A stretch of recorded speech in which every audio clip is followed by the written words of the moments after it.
PM Modi ने आज नई दिल्ली स्थित नीति आयोग में वरिष्ठ अर्थशास्त्रियों के साथ बजट पूर्व चर्चा में हिस्सा लिया, जिसमें आर्थिक विकास और बजट से जुड़े मुद्दों पर मंथन हुआ। साथ ही पीएम मोदी ने देश में हुए तमाम रिफॉर्म को लेकर लिंक्डइन पर एक पोस्ट साझा किया। बुलेटिन की शुरुआत करते हैं इसी खबर के साथ।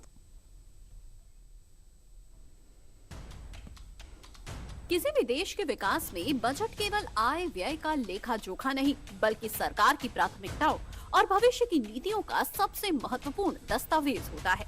एक ऐसा दस्तावेज जो ये बताता है कि आने वाले वक्त में सरकार का लक्ष्य देश की अर्थव्यवस्था को किस दिशा में ले जाना है, क्योंकि 1 फरवरी 2026 को संसद के पटल पर देश का बजट पेश होना है। इसी सिलसिले में मंगलवार को पीएम मोदी ने नई दिल्ली स्थित नीति आयोग के मुख्य कार्यकारी अध्यक्ष BVR सुब्रमण्यम और वरिष्ठ अधिकारी व दिग्गज अर्थशास्त्रियों की मौजूदगी में आर्थिक विकास और बजट से जुड़े मुद्दों पर मंथन हुआ। पीएम मोदी ने देश के विकास की रफ्तार को बूस्ट देने के लिए एक तरफ प्री बजट बैठक की अगुवाई की, तो वहीं दूसरी तरफ देश में हुए तमाम रिफॉर्म को लेकर लिंक्डइन पर एक स्टोरी साझा की, जिसमें पीएम मोदी ने भारत की विकास यात्रा को गति देने वाले ऐतिहासिक सुधारों का जिक्र करते हुए कहा कि भारत रिफॉर्म एक्सप्रेस में सवार हो चुका है। आइए जान लेते हैं पीएम मोदी ने किन सेक्टर से जुड़े सुधारों का जिक्र किया है। जीएसटी सुधार।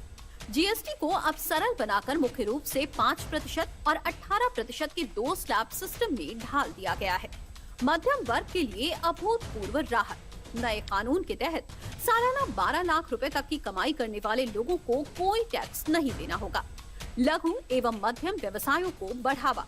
छोटी कंपनियों की परिभाषा का विस्तार कर 100 करोड़ रुपए तक के कारोबार वाली फर्मों को शामिल किया गया। 100% प्रत्यक्ष विदेशी निवेश बीमा सुधार। भारतीय बीमा कंपनियों में 100% प्रत्यक्ष विदेशी निवेश की अनुमति। जन विश्वास। अपराधीकरण के युग का अंत।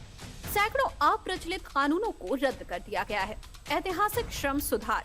श्रम कानूनों को नया रूप दिया गया है, जिसमें 29 खंडित कानूनों को 4 आधुनिक संहिताओं में विलय कर दिया गया है। ग्रामीण रोजगार गारंटी में एक ऐतिहासिक सुधार। विकसित भारत जी राम जी अधिनियम 2025 रोजगार गारंटी ढांचा रोजगार गारंटी को 100 दिनों से बढ़ाकर 125 दिन कर देता है। ये सुधार केवल कागजों तक सीमित नहीं है, बल्कि ये आम नागरिक को सम्मान और उद्यमियों को भरोसा देने वाले हैं। सरकार का जोर अब कंट्रोल करने पर नहीं, बल्कि सहयोग करने पर है। भारत अब उस रास्ते पर निकल चुका है जहां पारदर्शिता और आधुनिक तकनीक की हमारी सबसे बड़ी पहचान होगी। ये विकसित भारत की ओर बढ़ता हुआ एक अटूट कदम है।